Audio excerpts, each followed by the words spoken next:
Good evening, viewers and listeners, and welcome to another edition of this program, Serving the People, brought to you every Wednesday evening at 6:30 p.m. on SVG TV, right here by me, Anissa Batiste, Senator for the New Democratic Party. Let me first of all remind you of how you may contact me if you wish to do so. You may send me an email to this address, servingthepeople.ab@gmail.com, or you may telephone me. The number is 1784-528-1015. And now, before we go any further, please let us start with a word of prayer. Loving Father in heaven, thank you for this opportunity to speak to the people of St. Vincent and the Grenadines. Grant me your blessings as I show them the truth concerning our affairs. In Jesus' holy name, amen. And now, my dear viewers, in this evening's program, I wish to take a review of some of the things that came out of the most recent sitting of the House of Parliament. It took place on August 11th, Thursday, August 11th, 2011. And at this sitting, during the question time, where the opposition members, including myself, asked questions of the government side, there were some issues that arose and that came out which we must address in this program, for I fear that many lies and misrepresentations have been made of a particular issue in question, and that has to do with the matter of the Chief Executive Officer of the Tourism Authority, the CEO, Mr. Glenn Beach, and the issue of the expenditure of $75,000 or $40,000, as the case may be. You'll see why I'm saying it that way, concerning the sponsorship of a video for a local artist for promotion of St. Vincent and the Grenadines. We need to present certain facts to you in this program, for many lies have been bandied about the place, as it were, in an effort to excuse persons who are responsible and who ought to be held responsible for telling us the truth as public officials, for being accountable to us, and in the interest of openness and transparency. So, take a listen to certain clips, audio clips of exchanges between the Minister of Tourism, Soboto Caesar, the Honorable Annie Musas, Leader of the Opposition, and myself, and the Speaker of the House, in this case, Mr. Hendrik Alexander, and the Deputy Speaker, Mr. David Brown. But we'll do it step by step, and I'll show you certain facts. I want you to understand that all of the things that I'm going to show you here have either been already recorded in newspaper or in some form of media.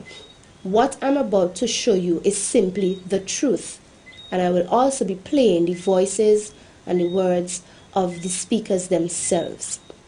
In the first clip, we want to listen to some things that were said during the time when the Honorable Leader of the Opposition asked his first question to the Honorable Minister of Tourism.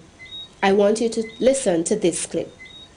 Mr. Speaker, I rise to ask question number 3, standing in name of the Honorable Minister of Tourism and Industry. It reads as follows: the CEO of the Tourism Authority, in response to a question I asked about a payment of $75,000 made by the authority to a management company, indicated that the payment was for the production of a music video aimed at promoting St. Vincent and the Grenadines. The management of the company has confirmed that they were only paid $15,000 as equivalent to EC $40,000. Could the Honourable Minister please state to whom the other $35,000 was paid and for what purpose? Honourable Minister of Tourism.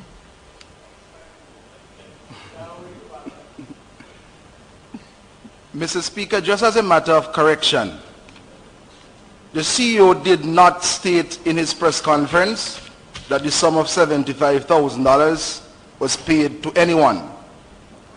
Mr. Speaker, I am going to place this issue to rest finally.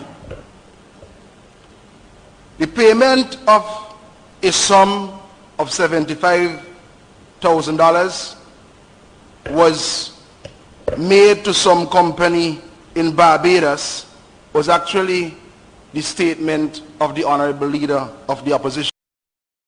Mr. Speaker, in response to the question as to whether $75,000 was paid by the authority, the CEO in his response. Just a minute.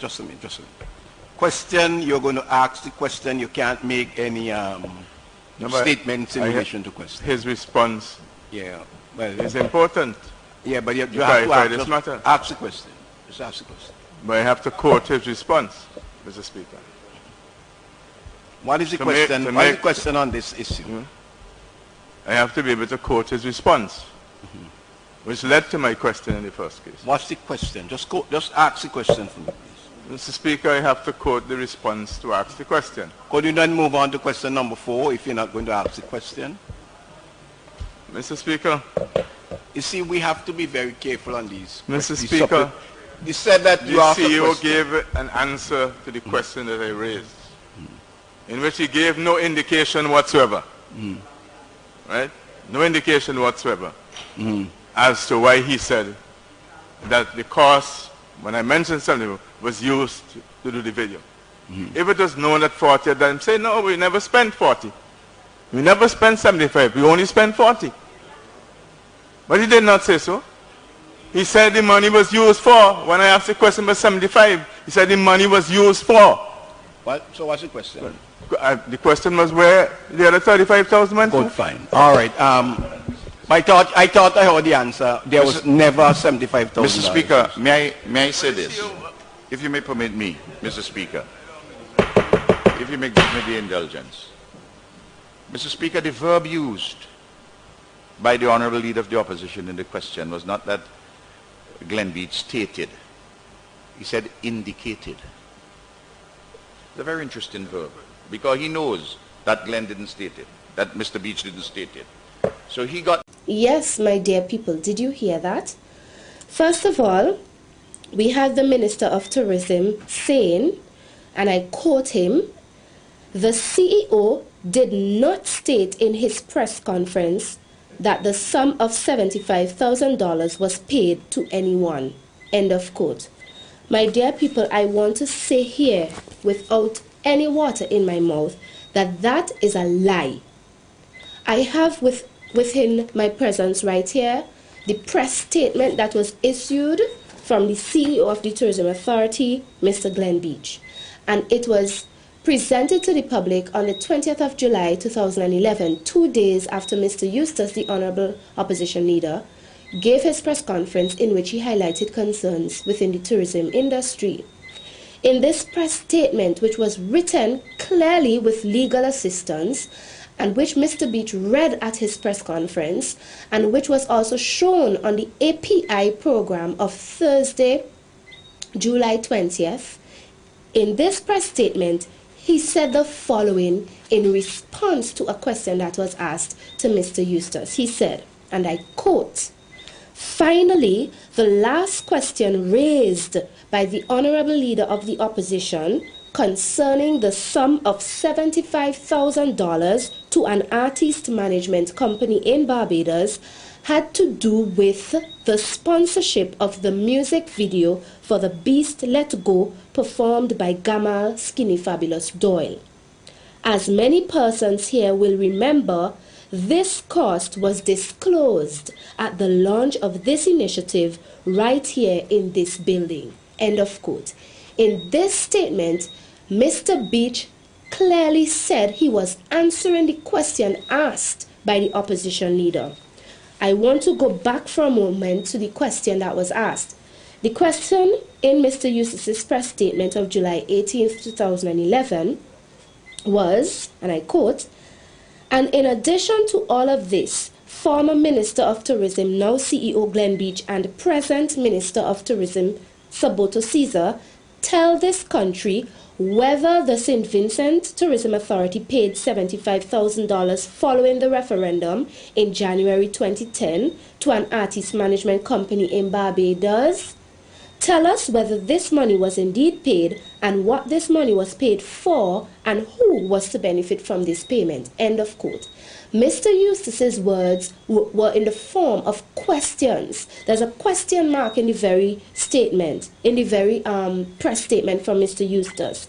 It asked whether the authority paid $75,000 to an artist management company in Barbados. It said, tell us whether this money was indeed paid and what was the money paid for. Those are questions. And who was to benefit from this payment. Mr. Beach himself recognizes that Mr. Eustace's words constituted a question, for when he answered, he said, finally, the last question raised by the Honorable Leader of the Opposition. So for those who are arguing that Mr. Eustace made a statement, as you heard Honorable Sabotu Caesar said in his clip, it is not true. He asked a question, and even Beach, in his reply, recognized what Mr. Eustace said to be a question, and he answered it referring to the same 75,000. Now, if it wasn't 75,000, as he later argued, why did he answer it? Why did he not say, well, first of all, concerning that question, the Tourism Authority never paid 75,000 for anything. What we paid was, and so is the case. Why didn't he correct it?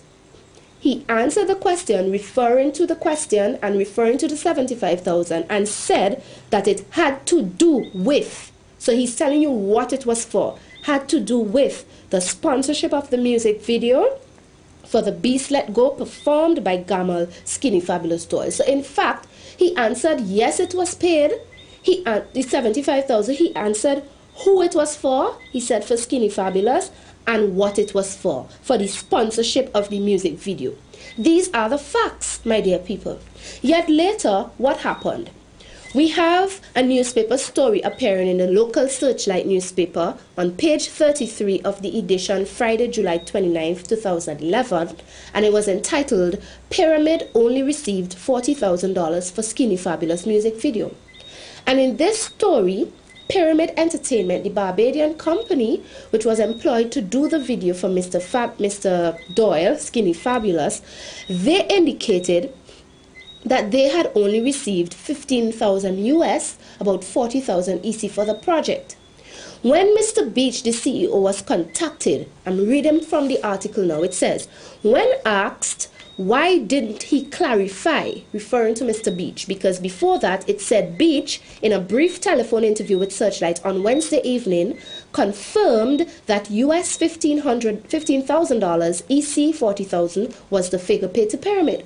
So he has now changed his story about 2 weeks after and says, well, yes, Pyramid is right, it was 40,000 EC.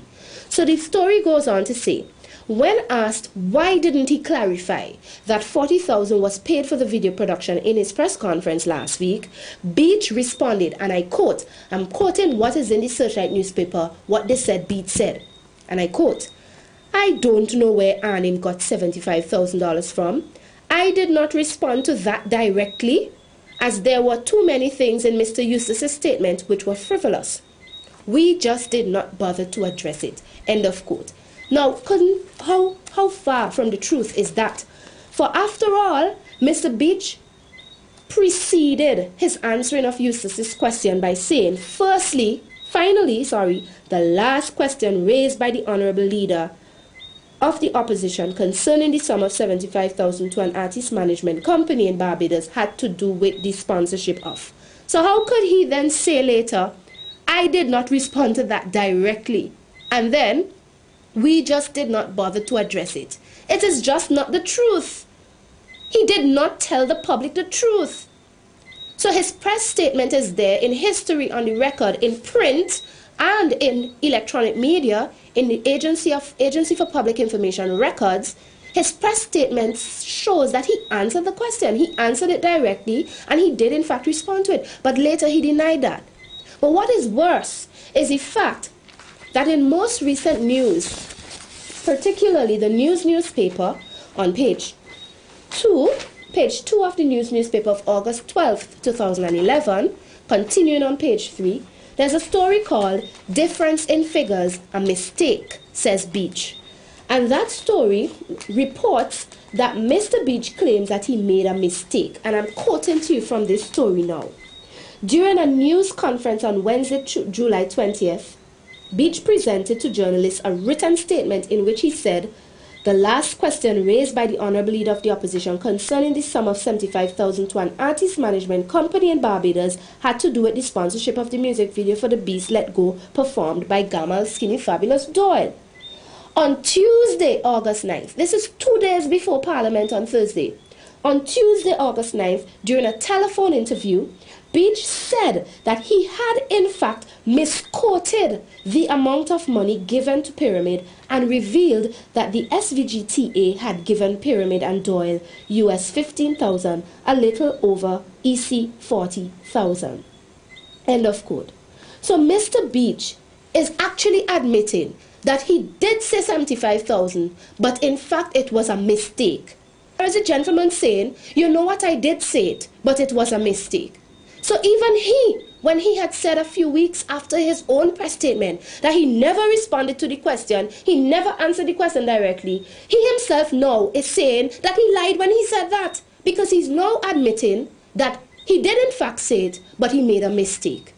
My dear people, do you hear the kind of things we have to contend with as a people, from public officials making thousands of taxpayers' money every month to come and give us this kind of nonsense that they expect us to swallow at the end of the day when we scrutinize them justly and when we seek for accountability and transparency and openness in the dealings of the business of the country and the business of the people? It is unacceptable. And Mr. Beach ought to apologize for the constant contradictions and lies that he has been telling to the public. For he is contradicting his own words every time he opens his mouth, it would appear. And yet you have the Minister of Tourism in Parliament. One asked the question, how is it the CEO of the Tourism Authority on Tuesday in a telephone interview with a local newspaper could admit he made the statement, he did speak about 75,000, but he made a mistake, yet the Minister in Parliament 2 days later is still defending that he never said 75,000? Is there no relationship and communication between the Minister of Tourism and the CEO of the Tourism Authority? What embarrassment and shame are these high officials operating with in our country? And we expect them to come to us with the truth when we ask for it as a people. This is not good enough at all. And the Honorable Prime Minister ought to deal with this, because you can't have the Minister of Tourism and the CEO of the Tourism Authority so contradicting each other. Did he not know that his CEO was talking to the newspaper on Tuesday and telling them, yes, you know, I confess, you know, I admit, I did say the 75,000, but I made a mistake. But what is worse is the fact that in the clip that you heard, not only did the minister not know that his CEO had already admitted 2 days before in telephone interview to the newspaper that he made a mistake, not only did he not know that, but he also was defended by his Prime Minister, Dr. Ralph Gonsalves, when at the end of the clip, you heard the Prime Minister getting up in some lame attempt to defend his Minister of Tourism by trying to put a difference between the two words, indicate and state. What was his argument? The foolish argument was that, oh, I noticed the opposition leader said in his question that the minister, the CEO indicated. He didn't say, he stated. And he said, that's an interesting thing. You heard it? Well, let me read for you a definition of the word indicate according to the Merriam-Webster Online Dictionary. Is there a difference between the meaning of indicate and state? To indicate, the verb, to point out or to point to. What's the next meaning? Indicate, to state or express briefly. Example, he indicated a desire to cooperate. If I were to substitute the word indicate with state, it would say, he stated a desire to cooperate. What is the difference? There is none. So much so that a reputable dictionary on the internet is telling us that one of the meanings of the word indicate is state. So what really is your argument, Mr. Prime Minister? You're trying to fool Vincentians with the use of language? We understand. And in fact, the CEO admitted 2 days before Parliament, when you are trying to trick us with language usage, your CEO of the Tourism Authority had already admitted to the newspaper that he had in fact stated 75,000, but it was a mistake. These are the kind of things we have to contend with in this country, and it is unacceptable. It is truly unacceptable. But there is one more thing I want to play, and it has to do, the time is going, it has to do with a statement made by Honorable David Brown as the Speaker of the House. Because you see, there was a lot of contention concerning the questions that we asked. They didn't like the questions we were asking.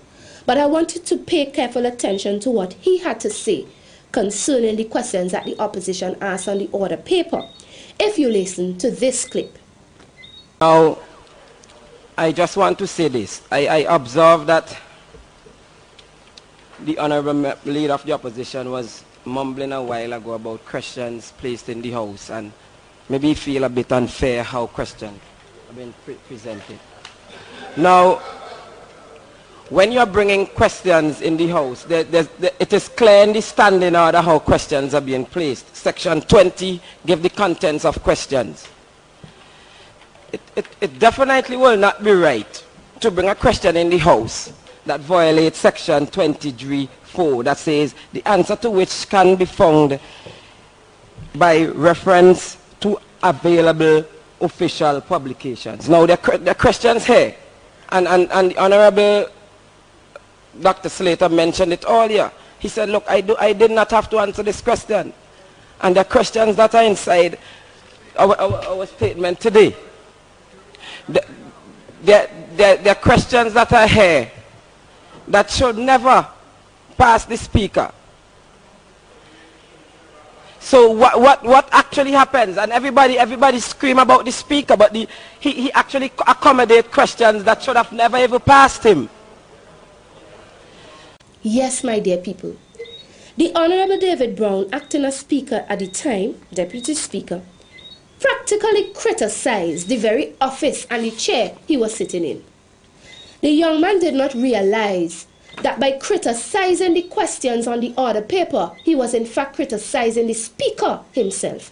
Because you see that same Section 20 in the standing orders that he referred to? Let me tell you something about it that's very important for you to understand the point I'm making. Section 20 not only states the contents of questions, but it also points out who has the charge over determining what kind of questions end up on the order paper. And I want to read two sections briefly for you to understand what I'm saying. First of all, Section 20 subsection 1 says, and I quote, "The right to ask a question shall be subject to the following general rules as to the interpretation of which the Speaker shall be the sole judge." End of quote. In other words, it is the Speaker himself in his capacity as Speaker who is the only person to judge and determine whether or not a member will have the right to ask a question. When he looks at the question, if the question in any way infringes these rules that follow, he can judge and say, this question cannot be asked. It is said in this section after here, Section 2, subsections A and B, it says, if the Speaker is of this opinion that any question of which a member has given notice to the clerk infringes the provisions of any standing order or is in any way an abuse of the right of questioning, he may direct A, that the member concerned be informed that the question is out of order, B, that the question be entered in the order book with such alterations as he may direct. End of quote. In other words, my dear people, the Speaker looking at the questions when we send them at least 10 days in advance, the Speaker can decide, okay, this question should not be asked because it infringes such and such rule. Therefore, I will write to the member and say, your question is out of order, it is too long, or it already appears, the answer already appears in local publication, therefore alter it, etc., and send it over. The Speaker can do that. Now, the fact of the matter is, all of the questions of the opposition that were on the order paper for the sitting of the House of Thursday, April 11th, all appeared there by authority of the Speaker. None of us were written to and told we needed to change our question for so and so reason. So when the Deputy Speaker goes up there in the clip that you heard a while ago and criticizes the Speaker essentially by saying, quote, there are questions that are here that should never pass the Speaker, end of quote. Don't you see that he's actually mocking his own position? It is ridiculous. It shows that the honorable gentleman does not have understanding of what he is doing, his own job. He is showing that he does not understand it, for he would not have made those remarks concerning the very position he was holding at the time if he recognized that here it is, these questions could not have appeared here except the Speaker had allowed it. And I fear that that would have been a serious embarrassment to the Speaker himself, who was absent at that time, and certainly to the government and the Prime Minister who elected that gentleman as Deputy Speaker. I am not disrespecting Mr. Brown. I am simply saying that his statement showed lack of understanding and knowledge of the very job he is supposed to be carrying out. And that is not good enough, because it is not in the interest of the proper functioning of the Parliament of the people of St. Vincent and the Grenadines. Our time is so limited. There's another clip I really wanted you to hear, but we will have to continue on another occasion. One of the things I want to point to as well, going back to the first clip where Mr. Caesar was answering Mr. Eustace's question, it is the point that he actually admitted, it's not in that clip, it's in the other clip I would have liked you to hear. But one of the things I want to point out is that Mr. Caesar, in answering the question that I posed concerning whether or not the authority had approved, the board of the authority in 2010 had approved the expenditure for the sponsorship of Mr. Doyle's video, Mr. Caesar actually admitted that certain protocols were not followed and should be followed in the future. And this is something I really want us to discuss next time, because this was a matter of law. There is a law called the St. Vincent and the Grenadines Tourism Authority Act of 2007 that stipulates what the board of the authority ought to do each year, how they ought to have their business plan, and they ought to have all the details with respect to how they're going to spend the money and on what. And those procedures in there are not just a matter of procedure, but they're a matter of law that was passed in the Parliament of the House. And when a minister could admit that the board said procedures should be followed in the future, thereby implying that the procedures were not followed in the past, it shows the lack of regard that these people have for the very laws that they themselves passed in the Parliament. And it is a horrible example for us who ought to be law-abiding in this country. My dear people,